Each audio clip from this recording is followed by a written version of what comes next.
Hello, and welcome to West Maine's weekly congregational Bible reading. This week we'll be reading from James chapters 4 and 5. That's James 4 and 5, and I will be reading from the New King James. Beginning with chapter 4. Where do wars and fights come from among you? Do they not come from your desires for pleasure that war in your members? You lust and do not have. You murder and covet and cannot obtain. You fight and war, yet you do not have because you do not ask. You ask and do not receive because you ask amiss, that you may spend it on your pleasures. Adulterers and adulteresses, do you not know that friendship with the world is enmity with God? Whoever therefore wants to be a friend of the world makes himself an enemy of God. Or do you think that the scriptures say in vain, the Spirit who dwells in us yearns jealously? But he gives more grace, therefore he says, God resists the proud, but gives grace to the humble. Therefore submit to God, resist the devil, and he will flee from you. Draw near to God, and he will draw near to you. Cleanse your hands, you sinners, and purify your hearts, you double-minded. Lament and mourn and weep. Let your labor be turned to mourning and your joy to gloom.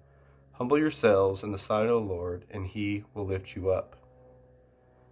Do not speak evil of one another, brethren. He who speaks evil of a brother and judges his brother speaks evil of the law and judges the law. But if you judge the law, you are not a doer of the law, but a judge. There is one lawgiver, who is able to save and destroy. Who are you to judge another? Come now, you who say, today or tomorrow we will go into such a city, spend a year there, buy and sell, and make a profit. Whereas you do not know what will happen tomorrow. For what is your life? It is even a vapor that appears for a little time and then vanishes away. Instead, you ought to say, if the Lord wills, we shall live and do this or that. But now you boast in your arrogance. All such boasting is evil. Therefore, to him who knows to do good and does not do it, to him it is a sin. Chapter 5. Come now, you rich, weep and howl for your miseries that are coming upon you. Your riches are corrupt, and your garments are moth-eaten. Your gold and silver are corroded, and their corrosions will be a witness against you, and you will eat your flesh like fire. You have heaped up treasures in the last days. Indeed, the wages of your laborers, who moved your fields, which you kept back by fraud, cry out, and the cries of the reapers have reached the ears of the Lord of Sabaoth.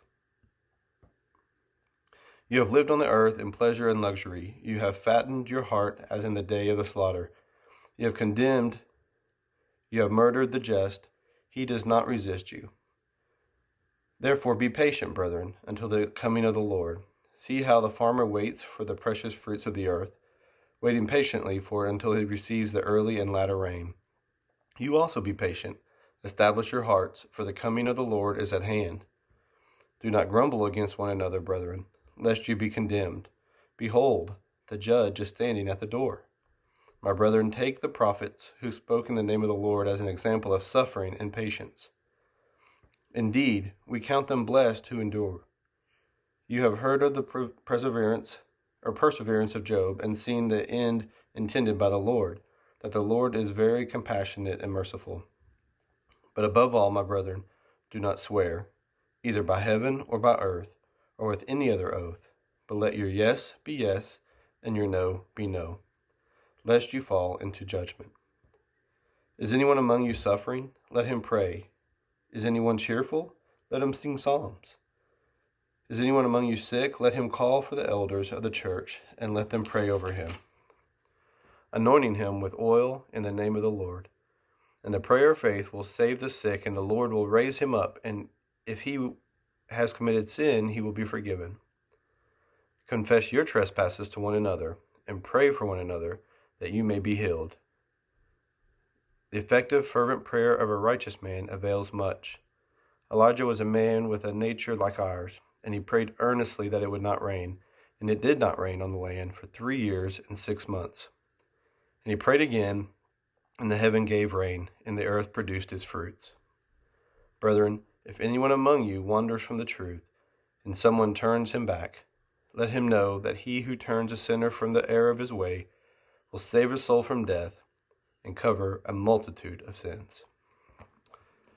Thank you for joining us. If you would like more insight or more thoughts on these chapters that we just read, tune in to our website for a daily commentary.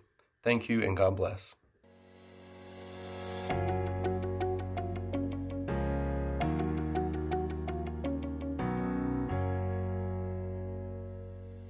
Thank you for taking the time to watch this video.